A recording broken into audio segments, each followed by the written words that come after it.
मुबारक। दोबारा से हम आपके सामने हाजिर हैं। मैं और रिज दोनों आपको ईद ग्रीट कर रहे हैं सुबह से, लेकिन अब डिफरेंस ये है कि हमारे साथ हमारे दो बहुत अच्छे मेहमान भी मौजूद हैं। क्यों रिज? जी बिल्कुल, और जब मेहमान आते हैं घर में तो कितनी रौनक लग जाती है। तो ये भी हमारा घर ही है, आप सब हमारे घर के मेंबर्स हैं, और साथ साथ ये जो कुछ मेहमान हमारे साथ मौजूद हैं, इनके आने से तो रौनक ऐसी लगी है कि अभी मुझे एक ने खामोश करवा दिया। उन्होंने बोला बस तुम बहुत बोलती हो, अब तुम चुप रह जाओ, मरियम बोलेंगी। तो मैंने कहा वाई नॉट, हमारी मरियम प्यारी सी अच्छी सी डॉक्टर, पेशेंट भी आए तो कहीं यहीं रह जाऊँ, मुझे जाना ही नहीं है, इलाज कराने की ज़रूरत क्या है, इन्हीं को देखता रहूँगा, रिफ्रेश होता रहूँगा। ये डॉक्टर हैं तो यहाँ भी एक डॉक्टर मौजूद हैं, और ये एक ऐसे डॉक्टर हैं जिनकी पर्सनालिटी आपको बहुत रिफ़्रेश कर देती है, बहुत सोफिस्टिकेटेड पर्सनालिटी, बहुत डिसेंट पर्सनालिटी, और इस तरह से वो कन्वे करते हैं अपनी बात को, बहुत लॉजिकल लगता है। He needs no introduction, we have the one and only doctor Muiz with us. अस्सलाम वालेकुम। ईद मुबारक। ईद मुबारक आपको भी सर। और जनाब हमारे साथ जो दूसरे गेस्ट हैं, इनके बारे में क्या बोला, मतलब जब ये आते हैं, जब ये बात करते हैं, लोग देखते हैं क्योंकि इनकी आंखें बहुत खूबसूरत हैं। वो कहते हैं ना बादामी आंखें, ओहो हो, जब आप देखेंगे तो बस देखते रह जाएंगे। और जब ये बोलते हैं तो ऐसा अच्छा बोलते हैं कि इर्द गिर्द जितने भी लोग यहाँ होते हैं, इवन जो हमारे DOPs हैं, सब मुस्कुरा रहे हैं, हंस रहे हैं। मौजूद है जी हमारे साथ अयाज अहमद। अस्सलाम वालेकुम। वालेकुम अस्सलाम भाई, आप सब लोगों को ईद मुबारक। जितने हैं के व्यूवर हैं उन सबको भी बहुत बहुत ईद मुबारक। और आंखों की जो आपने बात की, सब में आपकी खुद की इतनी खूबसूरत आंखें हैं ना, जब भी आपने ये बात नोटिस की। बस जी ये तरीका होता है एक्चुअली, अगर अपनी तारीफ करवानी हो तो पहले सामने वाले की तारीफ करो। और ईद में तो होता ही यही है कि जब आपस में खुशियाँ बांटें, एक दूसरे की तारीफ करें। आपने अगर किसी की तारीफ नहीं की है तो आप भी ज़रूर करें। जी बिल्कुल। और ईद कैसी गुजरी सर आपकी? ईद मैं कई साल हो गए बड़ी सादगी से गुजारता हूँ, बहुत साल हो गए, और चंद लोग हैं मिलने आ जाते हैं।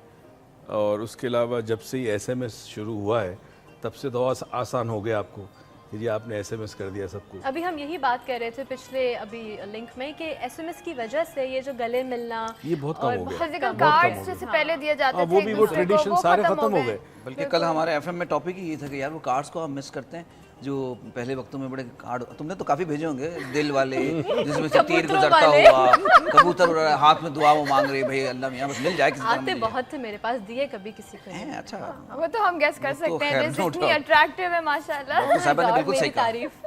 ये सब हम झूठी कर रहे हैं, तुम दिल पे ना लेना था। ये असल में कबूतर को रिप्लेस कर दिया अब SMS ने। तो ये भी एक कबूतर ही है ना कि जा रहा है जो मैसेज देके। लेकिन इसको हम बार बार रिफ्रेश नहीं कर पाते ना कि हमारे पास ये स्टोर हो रहा है। इम्पर्सनल हो गया ना ये, SMS इज वेरी इम्पर्सनल।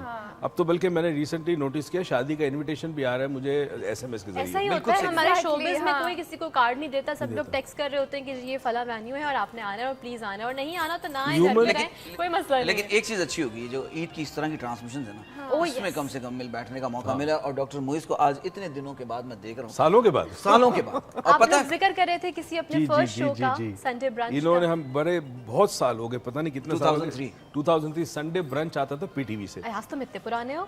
मैं बचपन से काम कर रहा हूँ। तो आप ये बात कर रहे हैं, मुझे वो बच्चियां जो 10-12 साल की थी आज मुझे मिलती है तो उनकी अपनी 10-12 साल की बच्चियां हैं, and they are surprise because उनमें से कुछ ऐसे थी, they were young boys and girls जो उस ज़माने में संडे ब्रंच मॉर्निंग में आता था, वो उस वक्त देख लिया उन्होंने और वो जहन में बात रही, और फिर बरसों के बाद उनसे मुलाकात होती है, जैसे आज अयाज से भी काफ़ी अरसे के बाद हुई।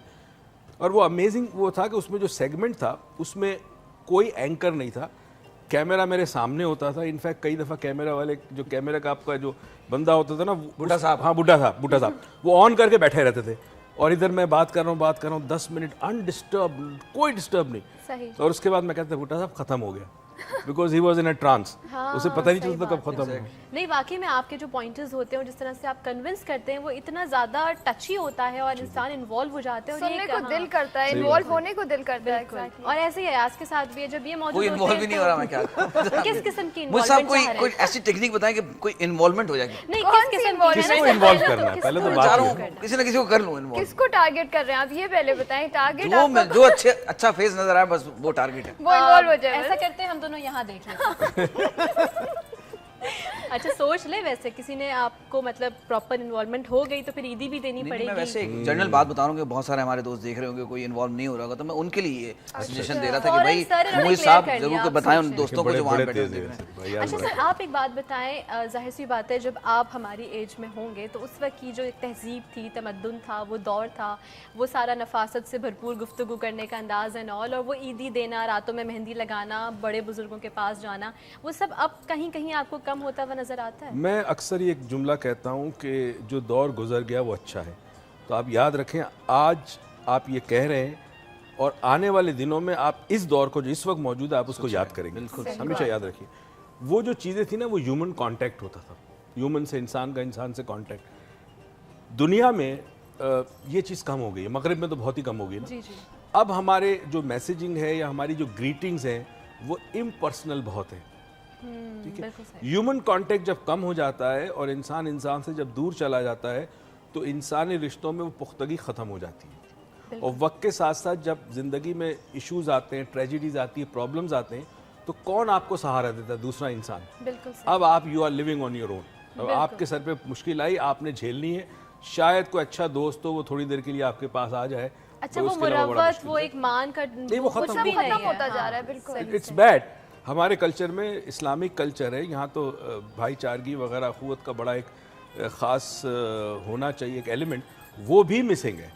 और शुक्र करें बस, खुशकिस्मत है कि हमारा दीन हमें ये सिखाता है। सबसे बड़ी चीज़ तो दीन है ना।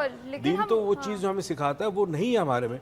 अब कैसे इसको चेंज करें? बात ये है कि आपने टेक्नोलॉजी के साथ फ्लो करना है। अगर नहीं करेंगे तो आप पीछे रह जाएंगे। बिल्कुल, you don't have a choice. क्या ख्याल है यार? चॉइस नहीं आपके पास। आप बिल्कुल सही कह रहे हैं। और बहरहाल वो वाली बात मुझे बहुत अच्छी लगी कि अभी जब इस वक्त को हम बुराई कर रहे हैं, आगे चल के इसी वक्त की तारीफ करेंगे कि यार ये बहुत आला बात। पता नहीं आगे जाके क्या होने वाला है। ऐसी अच्छा होगा, अच्छा होगा, बहुत अच्छा। खैर कोई मसला नहीं है, हम तो जो ऐसे वक्त गुजारे 16 रहेंगे। मैं आपको बताऊं, अक्सर सदर के एरिया जो है, मुझे आज भी कुछ ऐसी मेमोरीज हैं, इतनी खूबसूरत है। ट्राम चला करती थी, ठीक है, और जिस किस्म के लोग होते थे, जो सफाई होती थी, कम ट्रैफिक होती थी, वो जो सुकून होता था, वो I miss that time era. कि कभी कभी शायद वो एरा वापस आ जाए। मैंने ये वाला दौर नहीं देखा, काश मैं भी देखता यार। हम वैसे मान गए कि आपकी उम्र बाली उम्र है, डोंट यू वो वरी। तो पाकिस्तान बनने की बात होगी। बल्कि ये हमारी डॉक्टर साहब है, असल में प्रॉब्लम ये, there is something called chronological age. कभी भी क्रोनोलॉजिकल एज पे मत जाएं। असल चीज होती है इंसान की इमोशनल और साइकोलॉजिकल एज क्या है। अब हो सकता है आपकी क्रोनोलॉजिकल एज बहुत ज्यादा हो, मगर आप वैसे इमोशनली और साइकोलॉजिकली बिल्कुल नौजवान। गाना बिल्कुल सही है कि दिल तो बच्चा है। दिल तो बच्चा है। That's it। डॉक्टर साहब कुछ बोल रही हैं। हाँ, दिल और दिमाग से ताल्लुक है ना। जब आप यंग एट हार्ट है तो आप यंग है। बिल्कुल एग्जैक्टली, बिल्कुल सही। अच्छा आप बताइए, आपका वो जो वर्किंग एक्सपीरियंस था, अभी लास्ट आपने एक बहुत अच्छा सीरियल किया, आप इसने डायरेक्ट किया था दुबई में जाके, जिसमें कि हमारी नेबरिंग कंट्रीज के भी कुछ आर्टिस्ट मौजूद थे। फरीदा जलाल। बिल्कुल, फरीदा जलाल साहिबा बहुत सीनियर आर्टिस्ट, और मेरा ख्याल है कि we have to encourage each other. Like अगर उनके पास कुछ अच्छे आर्टिस्ट हैं तो हमें उनको भी इनकरेज करना चाहिए और हमें भी काम करना चाहिए। हमारे साथ एक कॉलर भी है, क्यों ना पहले उनसे। बिल्कुल पहले कॉलर। अस्सलाम वालेकुम जी फैसल, ईद मुबारक। अस्सलाम वालेकुम जी, मैं फैसल बात कर रहा हूँ। अस्सलाम जी वालेकुम। जी फैसल, ईद मुबारक। जी ईद मुबारक आपको भी। आपको भी बहुत ईद मुबारक। डॉक्टर मरियम आप बहुत जबरदस्त लग रही हैं। है ना जी, डॉक्टर मरियम है ही बहुत। डॉक्टर मरियम तुम्हारे घर से फोन आया? डॉक्टर मरियम घर से फोन करा रही है तुम, मुझे लग रही है। कोई बात नहीं, थैंक यू सो मच। ये सब आप सभी मेरी फैमिली ही है। बिल्कुल जी जी फैसल, हम आपको सुन रहे हैं, कहिए क्या कहना आपका चाहेंगे? माशाल्लाह बहुत जबरदस्त शो चल रहा है जी बहुत शुक्रिया। और प्रोफेसर मूवीज जो है मैं भी उनका बहुत बड़ा फैन हूँ। बहुत शुक्रिया जी। कोई इलाज करवाना हो तो बताएं। कोई क्वेश्चन आपको आजकल के हालात के मुतालिक, पॉजिटिविटी के बारे में कुछ पूछना चाहते हो डॉक्टर मोहित साहब? बस आजकल ये मैं हालात के बारे में पूछ रहे को हालात के ऊपर कोई असर किसी को कराची के लिए मतलब जी जी कहिए। मतलब हम लोग बहुत दुआ गो हैं कराची के लिए, ये मैं कुछ बात करना चाह रहा था। जी जी बिल्कुल, आप लोग हमारी की जो है सबकी मतलब- दुआएं। अच्छा ये बताइए कि किसी को कोई मैसेज देना है मतलब बच्चों के लिए मतलब क्या ही असर है बच्चों के इस लिए? चीज़ का? अच्छा चले हम उनसे पूछते मैं भी हैं। ही मेंट के बच्चों का क्या करें हम। अच्छा जी, एक आप सबसे रिक्वेस्ट है कि जो लोग भी हमें कॉल करते हैं, because it's a live show, तो आप टीवी का अपने वॉल्यूम ज़रूर कम कर दिया करें जब आपकी कॉल कनेक्ट हो जाती है, बिकॉज इस तरह ना हम आपको सुन पाते हैं सही तरह और ना ही आप हमें। और दूसरा एक और इम्पोर्टेंट मैसेज मैं आपको दे दूं, जब भी आप इस ट्रांसमिशन में मुझे कॉल कर रहे हैं, ईद की बात करें यार, क्या हाँ, exactly. ईद की बातें करें ताकि फील हो गई ईद का शो हाँ, है। ऐसा ना हो कि वो हेल्थ टीवी पे वो नुस्खे लेके आए, डॉक्टर साहब मैं तो कल से खाना नहीं खाया मैंने। नहीं, ये बातें भी करेंगे। ये ना अच्छा, पूरा ये वैसे रमजान हम- हमने, मैंने और मेरी बेटी ने ट्रांसमिशन किए हाँ हाँ और वाकई हम ईद का हम थोड़ा सा हेजिटेंट थे बिकॉज टायर्ड हो गए थे बहुत, और बड़ी फोकस्ड होकर हमने ट्रांसमिशन किए और बड़ी केयरफुली हमने किए because you see subject was talking about spirituality and not involving religion directly, so you have to be very careful, हाँ. राइट? क्योंकि यहाँ पे ऐसा होता है ना कि अगर आपको ऐसी बात कर दें, ना मेरी दाढ़ी है, ना मैं राहुलिया, ना मैं मौलवी हूँ, ना मैं स्कॉलर हूँ, तो I have to be very careful कि स्पिरिचुअलिटी को एज अ होल टोटलिटी बात करूँ और उसमें रिलीजन को डायरेक्टली इन्वॉल्व ना करूँ, क्योंकि रिलीजन में तो हमारी स्पिरिचुअलिटी आई है। दो टॉपिक्स ऐसे होते हैं जिसपे कि कहीं भी कभी भी आप किसी को बहुत कम होते हैं कन्विंस कर पाए। एक पॉलिटिक्स का जो इशू होता है और एक रिलीजन का, उसमें हर इंसान के अपने पॉलिटिक्स तो अब मुझे लगता है बड़ा इंटरेस्टिंग हो गया है, मतलब कि एंटरटेनमेंट चैनल जो है वो खत्म हो गए और ये जो न्यूज वाले हैं ना ये एंटरटेनमेंट की तरफ चले गए। बाबा क्या आला, मैं तो कहता हूं जो रेटिंग है मजे वो आते भी हैं। ज्यादा चल और रियल प्ले हो रहा होता वो है। तो WWE रेसलिंग जो है ना उससे अच्छा हो गया है, इसमें मजा नहीं आता सही जिसमें। बात है, लाइव बिल्कुल एक्शन सही। सबको देखने को मिलता है। सबको, और कितने अच्छे बजट्स और पैकेजेस मिल रहे हैं सारे उन एंकर्स को, आप ये सोचिए। मैं वो देख रहा था, वो मिर्जा साहब की जो स्पीच थी जी जी, एक चैनल से रिपीट हो रही थी, मैं कह रहा हूँ इतने कोई वहाँ स्पॉन्सर मिले हुए थे उसको, वाह वाह वाह, मैं तो हैरान हूँ। क्या बात है जनाब। जब बात होती है स्पॉन्सर्स की तो एक बहुत ज़रूरी जो है वो होता है सिलसिला, और वो होता है ब्रेक का, क्योंकि जब तक ब्रेक नहीं मिलेगी कमर्शियल नहीं होंगे ऑन एयर, और ये बहुत ज़रूरी है। जिस तरह लाइफ में खाना पीना ज़रूरी है, इस तरह हमारी ट्रांसमिशन के लिए कमर्शियल भी ज़रूरी है। So have a very short break.